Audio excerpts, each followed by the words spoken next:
অসম committee গঠনের প্রতিবাদে কারিগরি ছাত্র আন্দোলন বাংলাদেশ সারা দেশের সব পলিটেকনিক ইনস্টিটিউটে বিক্ষোভ প্রতিবাদ ও অবস্থান কর্মসূচি ঘোষণা করেছে। আজ ঢাকা পলিটেকনিক ইনস্টিটিউটে আয়োজিত সংবাদ সম্মেলনে সংগঠনের নেতারা এ ঘোষণা দেন।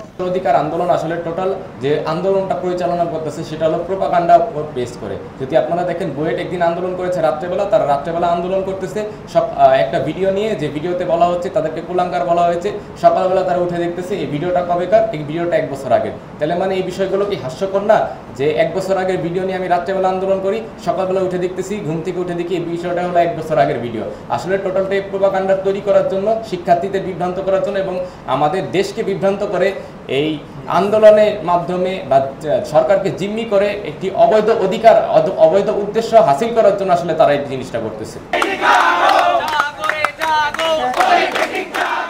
তাদের অভিযোগ 150 বছরের ইতিহাস নিয়ে ডিপ্লোমা ইঞ্জিনিয়াররা দেশের উন্নয়নে অবদান রাখলেও সম্প্রতি প্রকৌশল অধিকার আন্দোলনের 3 দফা দাবি ডিপ্লোমা ইঞ্জিনিয়ারদের জন্য ক্ষতিকর। সংগঠনের নেতারা আরও জানান, কমিটি গঠনে বিএসসি প্রকৌশলীদের প্রাধান্য দেওয়া হলেও ডিপ্লোমা ইঞ্জিনিয়ারদের প্রতিনিধি কম রাখা হচ্ছে। এমনকি প্রকাশিত শিডিউলেও বৈষম্য করা হচ্ছে। 1985 সালে এরশাদ সরকারের আমলে যখন ডিগ্রি ইঞ্জিনিয়াররা 9 দফা দাবি বাস্তবায়নের চেষ্টা করে, সরকার পক্ষকে জিম্মি করে এবং 17 দিনের কর্মবিরতিতে যায়, তখনও আমাদের ডিপ্লোমা ইঞ্জিনিয়াররা এই প্রকৌশল সেক্টরকে সচল রেখেছিল এবং ভবিষ্যতেও রেখে যাবে। ডিপ্লোমা ইঞ্জিনিয়াররা যুগে যুগে প্রকৌশল সেক্টরে 85% অবদান রেখে যাচ্ছে এবং ভবিষ্যতেও রেখে যাবে। উপসহকারী প্রকৌশলী পদে ডিপ্লোমা ইঞ্জিনিয়ারদের পদোন্নতিকে কোটা বলা মানে হলো সরকারের অনুমোদিত কারিগরি শিক্ষা ব্যবস্থাকে অস্বীকার করা।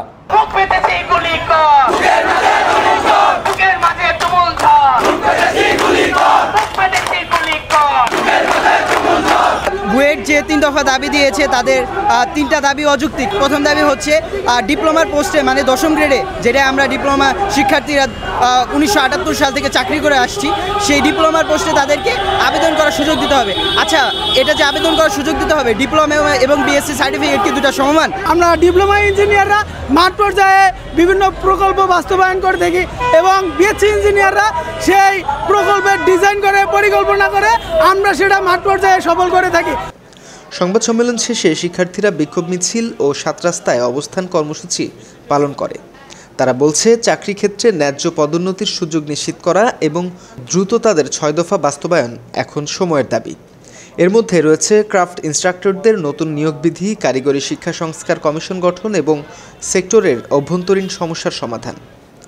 কারিগরি ছাত্র আন্দোলনের পক্ষ থেকে সব পলিটেকনিক শিক্ষার্থীদের বুধবারের কর্মসূচি সফল করতে আহ্বান জানানো হয়।